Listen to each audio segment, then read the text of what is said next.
And turning now to our weather here in the southern tier, Howard, you kind of have a lot to talk about tonight. Yeah, kind of. You know, days like this are amazing because I get to do what I love, and I get to do what I love every day. But yes, when we're dealing with active weather, it has just a little extra juice. But so what's going on here? Obviously, thunderstorms haven't occurred in our area just yet, but they're lining up in western New York, central New York, western Pennsylvania as well. Cold front, of course, low up into Canada. Cold front back in. That will cross our area late tonight and could bring another round of gusty showers or storms. But as far as severe right now, north of us, up into Syracuse Way and north of Syracuse there, we just haven't seen much development through most of our area. But I still think it's possible here later this evening. There's a look at the latest. A lot of lightning up in Cortland County, there it is, north of Ithaca, in Tompkins County, southern Cayuga County.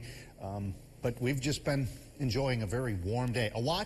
Severe thunderstorm watch remains in effect for Cortland, Tompkins, Tioga, and Bradford until 10 o'clock tonight. Take a look at temperatures. Why haven't we seen storms yet? I'm going to give you a little meteorology lesson. 78 in Binghamton. It's 85 in Syracuse. It's 81 in Scranton. It's warmer here than it is back to the west in some places. Certainly warmer in Syracuse. All right, well, so what? But this is the key right here. Talk about moisture in the atmosphere.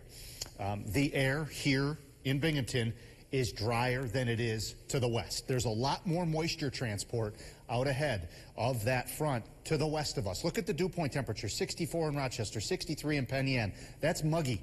We're very comfortable in the low 50s, so we have less moisture, and less moisture actually, it kind of counteracts how warm it is because it produces,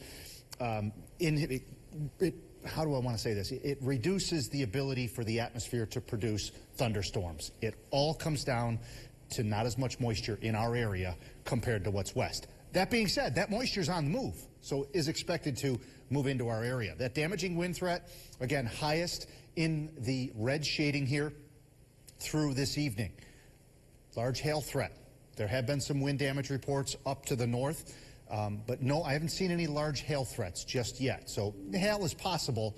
The tornado threat is, it was raised a little bit, 5 to 9%. But again, this is the lowest end of the threat list. So I'm not terribly concerned about tornadoes. I'm more concerned about damaging winds. So again, summing things all up here, highest risk is north and west of Binghamton, but there still is a risk here in Binghamton. Severe weather not guaranteed for us. However, I just think it gets here a little later. Damaging wind, highest threat. Tornado not impossible. Most likely timing, yeah, from, right about now through about 9 or 10 p.m. east and southeast of Binghamton. We'll see it in the future track here. So here we go.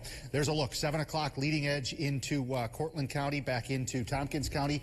By 8 o'clock, I think we're starting to talk about Otsego, southern Shenango, northern Broome, Tioga County. By 9 o'clock, off to the east into Delaware County, northeastern Pennsylvania, quieter behind it. Main cold front comes in. Again, we're looking at much quieter weather by tomorrow morning. Clouds around, but by tomorrow afternoon, we're looking at more sunshine. But the big difference here tonight is, look at those, look at the temperatures tomorrow. We go from mid-70s today to mid-50s tomorrow. Mid-upper 60s on Thursday. Small chance of a late shower. Warmer on Friday, maybe some storms. 61 on Saturday with some rain. I think around, and Sunday as well will be a little bit unsettled. I love a good meteorology lesson. Yeah, there's a lot. There's so much going on. Yeah. I wish I had about 15 minutes for weather. I'm just kidding. I'm just kidding. I know. Yeah. Be careful what you say with that. I know. I got to be careful what I wish for. Well, thank you, Howard.